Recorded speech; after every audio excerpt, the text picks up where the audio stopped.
अस्सलाम वालेकुम दोस्तों। सुनैरा एक हज करन चल गया तो उत्थे उहदी मुलाकात एक फैमिली नाल होई। उन्हें उत्थे पुछया दस्या बाजी तुसी किहड़े इलाके दे? उन्हें कहा मेरा फलाना पिंड आ ते फलाना शहर आ। उन्हें कहा बाजी नाल दा पिंड मेरा वा ते शहर मेरी सुनैरियां दी दुकान आ। उन्हें कहा ठीक आ। वो हज करके जदों वापस आए तो सुनैरे दी उस माई हाजन ने दावत की। तो जदों दावत खा के चल गया थोड़े दिनों बाद उस सुनैरे ने उस हाजन की दावत की। वो दोनों भैन भरा बन गए। सुनैरा भैन नूं भैन बाजी बाजी करी जावे ते जिहड़ी बाजी आ सुनैरे नूं भाजी भाजी करदी फिर।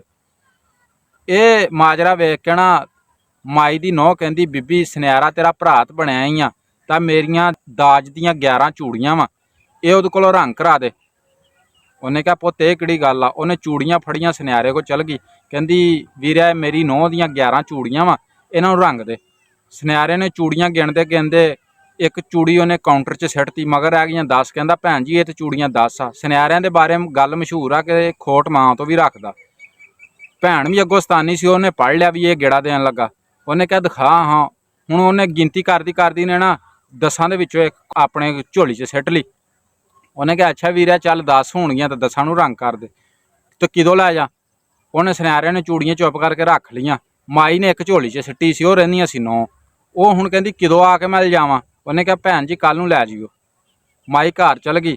अगले दिन आई उस टाइम ते जिहड़ा टाइम दिता सी कहंदी भरा जी चूड़ियां रंगियां गईयां। उन्हें कहा बाजी चूड़ियां रंगियां गईयां। उन्हें कहा आलो हुण सुनैरे नूं खुड़क गई। सुनैरे ने कहा भी ये किहड़ी गेम पै गई मेरे नाल? मैं तुहानूं 10 दी जबान दित्ती ये 9 रह गईयां। उन्हें जिहड़ी काउंटर वाली सी वो भी विच पाई ते 10 करके पूरियां पालिश कीतियां। हुण जिहड़ा माई ने जदों माई उत्थे पहुंची तो माई ने कहा चूड़ियां। उन्हें कहा लो भैन जी 10 चूड़ियां तुहाडियां पालिश हो गईयां। तो उन्हें चूड़ियां लैके ते नाल कहंदी आ जिहड़ी 11वीं चूड़ी आ मेरी नौह कोलों घर ही भुल गई सीगी। उन्हें कहा भी अपने भरा कोलों रंगा दे तेनू भी रंग दे। उन्हें वो भी रंग के दित्ती। ये दोस्तों साडे हाजियां दा हाल आ। ये एक दूसरे नूं गेड़ा देनों नहीं हटदे। तुसीं समझ ही गए होवोगे गल मैं की करना चाहुंदा। गल चंगी लगी होवे वीडियो लाइक करो, चैनल नूं सबसक्राइब करो। मैं तुहाडा अपना मिठू खान।